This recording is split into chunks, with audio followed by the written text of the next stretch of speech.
Добро пожаловать в мой канал. Un mois et demi après le début du scandale, il sort enfin de son silence.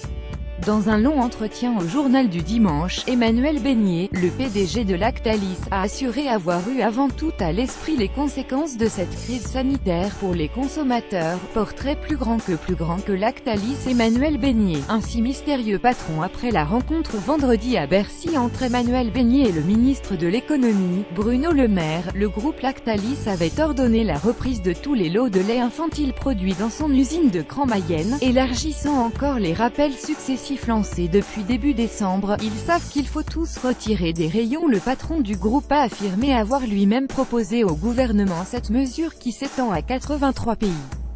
Il faut mesurer l'ampleur de cette opération. Plus de 12 millions de boîtes sont concernées, a-t-il révélé, assurant que les distributeurs n'auront plus à trier.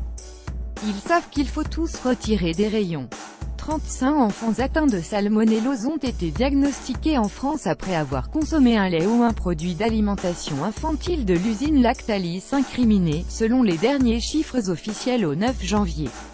Un cas de salmonellose avéré a en outre été découvert en Espagne concernant un bébé ayant consommé de ce lait infantile contaminé et un autre cas reste à confirmer en Grèce. Pas de manquement. S'interroger sur les centaines de plaintes déposées par des parents de nourrissons dans toute la France, et alors qu'une enquête préliminaire a été ouverte fin décembre par le pôle santé publique du parquet de Paris notamment pour blessures involontaires et mise en danger de la vie d'autrui, Emmanuel Beignet a assuré qu'il ne cacherait rien. Il y a des plaintes, il y aura une enquête, nous collaborerons avec la justice en donnant tous les éléments quoi nous demandera.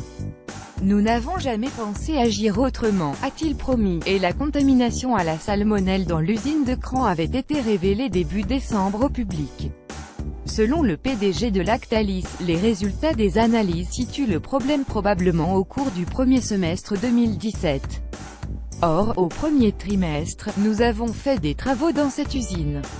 À cette occasion, la bactérie peut avoir été réintroduite à l'intérieur des installations, a-t-il suggéré. Notre métier, c'est de mettre des produits sains sur le marché. Les distributeurs, dont certains ont continué à vendre des produits potentiellement contaminés après l'annonce de leur retrait, avaient déjà été convoqués à Bercy jeudi soir.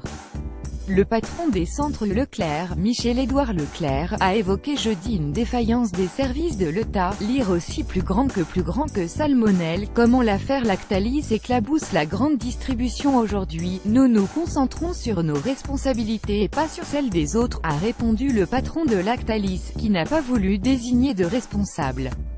Notre métier, c'est de mettre des produits sains sur le marché, a-t-il affirmé.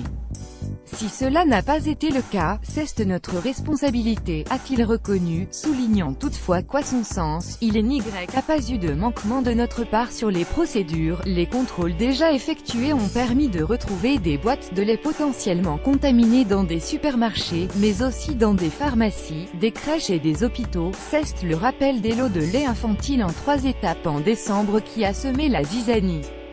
Faute d'accord avec Lactalis, Bruno Le Maire a expliqué avoir dû signer lui-même le 9 décembre un arrêté demandant la suspension de la commercialisation des laits infantiles et le rappel de quelques 600 lots, soit 11 000 tonnes.